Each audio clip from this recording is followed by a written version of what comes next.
Hey there! Are you a crime scene investigator, law enforcement officer, or forensic scientist looking for a Facebook community that understands you?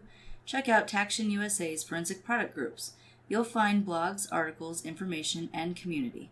For those of us in the investigative field, there are not many lines of support out there, but Taction USA is a company that was founded by law enforcement for law enforcement.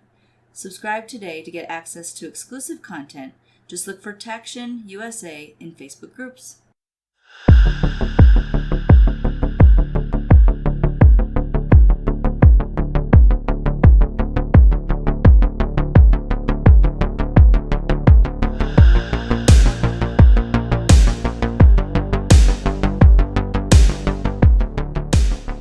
Hello, one and all.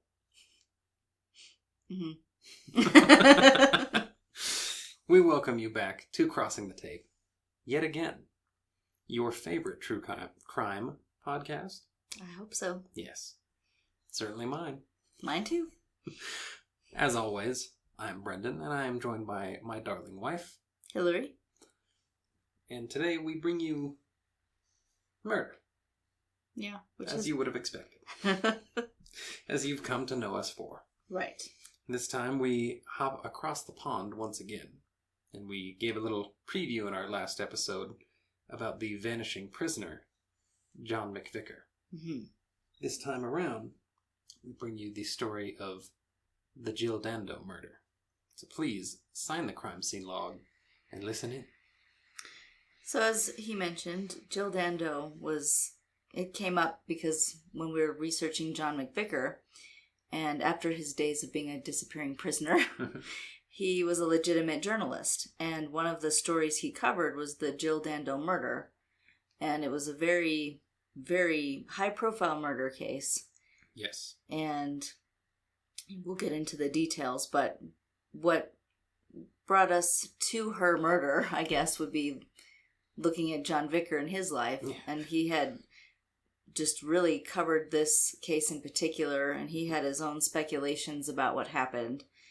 And I just was interested in the case itself because I had never heard of it, and it seemed so high profile. I wanted to know more. Yeah, he had the particular viewpoint of being at the crossroads of crime and crime journalism. Right. So when crime struck a crime journalist... And he was so fascinated in it, I wondered why. Mm-hmm. And it is an interesting case. Yes. Jill Dando was born on November 3rd, 1961. She was born in Somerset, England, and had a sibling, a brother named Nigel. They were raised Baptist, and even in her adulthood, she was a strong believer. And she was born with a hole in her heart, and at the age of 4, she had surgery to correct it. Yes.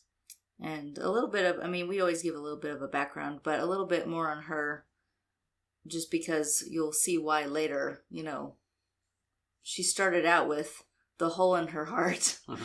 And overcame all of that, and she actually was a very influential person. And it's sad that she met her demise this way. Yeah, probably one of those people that wasn't expected to have a long life, and right. When she overcame all that and was flourishing, it was cut short anyhow. Yes. Jill was educated and did very well in school, and she later attended the South Glamorgan Institute. I've never seen that word before. No, of higher education. She focused on journalism there, and when she went on to become a very successful journalist, a television presenter, and a news anchor. The majority of her career was with the BBC, and she worked many shows, including Crime Watch, which I don't believe I've ever seen that show. It sounds familiar. But it sounds familiar, and I mostly watch British TV. But yeah, BBC has gotten a lot of your money. Yeah. But Crime Watch, I don't believe I've ever seen it, but it sounded familiar to me. But it seemed to be very successful, probably like Dateline is kind of the impression I had. Yeah. For 7 years, Jill was dating Bob Wheaton. Wheaton was a BBC executive. And not too long after their breakup, she began dating Alan Farthing, a doctor who later became Queen Elizabeth II's personal physician. So really a nobody. She kind of went for the executive. the top of the pile. Yeah. But she was successful, so... Okay, good for her. They announced their engagement, her and Farthing, in January of 1999 and were to be married in September, but sadly this never happened. In 1999, on April 26th, she was shot and killed outside of her home in southwest London. The murder investigation was large, and even the show, her own show, Crime Watch, which she had been a part of forever, had an episode later on that covered her murder. And on the show, they asked the public for any information that could have been helpful on the case. The morning of her death, Jill Dando left her fiancé's home and returned to her house. So even though she had lived at her particular house at the time when they were engaged, she had moved in with the fiancé. Mm-hmm. And she was trying to sell her home. And though she had once lived there, she was selling it, and all she was doing the morning of her death was stopping by the house, which kind of raises red flags of who knew she was going there. Right. Because she didn't live there anymore. Yeah, she wouldn't have been, if someone was watching her, they wouldn't have necessarily expected her to return home. And everything I read was she just would, during the time it was for sale, she'd just pop in here and there to look. Check on the place. Yeah. As she walked up to the front door, she was shot in the head. And minutes later, her neighbor found her and police were called. Based on the scene and injuries, it appeared that she was trying to open the front door when she was pulled from behind, forced to the ground, and shot. And the bullet killed her instantly. So, it's extremely violent. And to me, everything I read kind of points to, again, somebody who knew her whereabouts and may have been stalking her. Mm-hmm. And it doesn't seem like a random act. No, necessarily. That's not the impression I had either. If there was going to be a random shooting, it would be person runs up and shoots, mm-hmm. not that she was grabbed and thrown to the ground. Prone, and then right. And again, she wasn't living there anymore, so it wasn't like she's at this time every morning she's going into the house. Yeah, it definitely seems like she was targeted. Exactly. According to reports, the bullet was from a 9mm handgun, and it was a contact shot, so it was just point blank. Yeah, knocked her to the ground, gun to the head, and boom. An interesting piece of information is that experts believe the gun was a short-caliber semi-automatic, but it appeared that the cartridge had been modified. And to add more kind of confusion, the neighbor that found her never actually heard the gunshot. Now, I don't know how close the homes were, mm-hmm. but from what southwest London, it's probably row houses or... row houses are very close together, so small maybe yards. Yes, small yards, so very close proximity. So it's interesting that the neighbor never heard the gunshot. Right. If you fired a 9mm in the street, the whole street would hear it, and let alone the whole neighborhood, maybe. Anybody who had heard a gunshot before would know. Right. That was a gunshot outside. But investigators and experts believe that the gun had been modified. Yeah, at least maybe some sort of silencer or right something had been done to the actual bullet. Yeah. There was much speculation when it came about who may have committed the crime. And again, she was very well known. She was on the show Crime Watch, and she was on many other television shows, and she covered a lot of news stories that were extremely high profile. Mm-hmm. So when you're watching Fox News or something and there's the one anchor you see all the time and they're covering these huge stories, mm-hmm. that was how she was. Yeah. So she was well known. And just because of her high profile and the nature of the crime, there was just a lot of different speculative stories going around. Who would be coming for her and why. Right. So there was much publicity, including a book written by John McVicker, who we covered last time. And he wrote an entire book about the case, mm-hmm. and discussed possible scenarios. It kind of makes me want to get the book and see. Now, some of his scenarios I know were a bit outlandish, mm-hmm. and we'll get to the suspect that actually, the only suspect that was ever named, mm-hmm. but he was convinced that it was this man. And he kept saying he was a habitual liar. And part of me thinks maybe that's crap, and part of me is like, but he would know a liar, wouldn't he? John McVicker spent a lot of time Yeah. around criminals. And, Yeah. So probably very dangerous people inside those prison walls. It might be a book I look into. The team investigating the homicide spoke to over 2,000 individuals. I can't imagine. And took about 1,000 statements. So they spoke to 2,000 people, and half of them they still thought they had enough information to get actual statements. I can't imagine. I get I get worn out when there's a car crash and there were 9 witnesses. Oh boy, we're going to be here a little bit. I can't imagine. Thousands. Yeah, 2,000 people that we've got to speak to. Take a number. If you could just line up on the left side of the hallway. After a while, speculation about Barry George, a man who lived near Jill, began to circulate. George had a criminal history that included stalking women, committing sexual offenses, and he was seen as extremely antisocial to the point that it was concerning. Which, being antisocial in itself isn't bad, I would know. So we're a bit antisocial. We're a bit antisocial. However, there is something to be said about the criminal profile of somebody who is so antisocial they can't live in society. Yeah, we're antisocial because, we just like hanging out at home. Right. Hanging out with the dogs, not because we've got some severe aversion to society as a whole. No. So, Barry George is the man who I mentioned that John McVicker just thought he was it. And he thought he was lying through and through.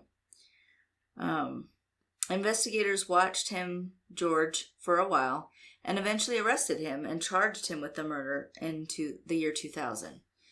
So we do have a suspect. Yes. Who's formally charged. Right. And I couldn't find a whole lot about what their findings were, but... Well, yeah, they watched him for a bit and charged him. Hopefully there was more than that. There probably was, but yes. it just seemed, it just seemed like I couldn't find anything definitive. Well, and we'll discuss, too, after the break, the news coverage didn't really seem so interested in the minute facts of the case. No. As they were the headlines surrounding this guy and the murder. Exactly. But first, a word from our friends at the National Investigative Training Academy. If you are looking for a career change or to expand your knowledge in an already established one, look no further than the National Investigative Training Academy. The National Investigative Training Academy, or NITA, N-I-T-A, has well over 100 courses with 70 professional development ones alone. NITA is constantly adding to their course catalog, and courses are focused on private investigation and security fields. Whether you would like to become a private investigator or you need continuing education for your investigative or security career, the National Investigative Training Academy is for you. All courses offered are 100% online and do at your own pace. Once completed, you will receive a certificate in that course. Sign up today at investigativeacademy.com. Make sure when you sign up for your courses, you mention we sent you there. We encourage you to get the best investigative and security training possible today. When you sign up, mention our brand ambassador code, BA2367. That's BA2367, and you can find those courses at investigativeacademy.com. Look for links in our show notes as well. Barry George was convicted in July of 2001 and sentenced to life in prison. After many people looked into the case, though, there was growing concern that there was not enough evidence against Barry George. So again, as we mentioned before the ad, that I couldn't find a whole lot. They watched him. The exact probable cause isn't really clear. He was close by. But the thing is, what gets me is he had a criminal history of stalking women and committing sexual offenses. Well, she wasn't raped and killed. Right. I could see maybe if she had been raped and killed. Right. And but she was executed. Yeah. Right. It was just, a murder out in public on her doorstep, and then the person fled. It doesn't really fit what he'd been doing. No, it doesn't fit him at all. But I guess there was enough. And sure, those people often escalate, but... Yes. The lack of any sexual offense whatsoever. Yes. Before the murder. That's what I was going to say. Those types of criminals escalate But if they're already a sexual offender, a sex offender, and their MO is rape, they usually escalate to rape and murder, not murder without the rape. Yeah. So appeals were then submitted, but none of them were accepted. Finally, a third appeal in 2007 finally got him acquitted, but not until a year later. And even though Barry George was acquitted, the public still thought he was guilty, and newspapers just slandered him. So up and down, they just said it was this guy. He's out now. And he actually filed a lawsuit against all of those newspapers, and he won. Yeah, the case was super high profile. Yeah. Extremely public. I'm sure there was a lot of pressure on law enforcement to get the guy, course. and all the headlines. I mean, the people writing, she was one of their own. Yeah. She was also a journalist covering this sort of thing. So I'm sure, there was a lot of vitriol from the community as a whole. Yeah. But the fact is, there just wasn't really the evidence to convict the guy. No.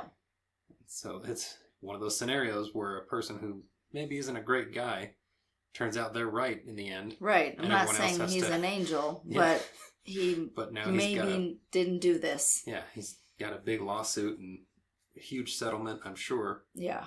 Because people wouldn't let it go. Right. So, unfortunately, there is no conclusion to Jill Dando's death, which I don't really like discussing.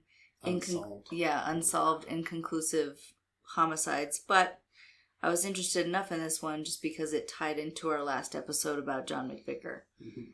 So there are many theories related to Jill's death. The real culprit is still unknown, but some theories include a jealous ex-lover, which I guess that would be the go-to. Yeah. She was in a relationship for a very long time with someone before Alan Farthing. Yeah, with the BBC executive. Right. However, police were able to successfully rule this theory out. Again, I couldn't find how, but they did.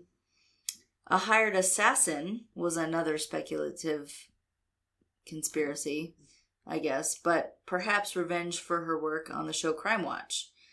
But police ruled this out.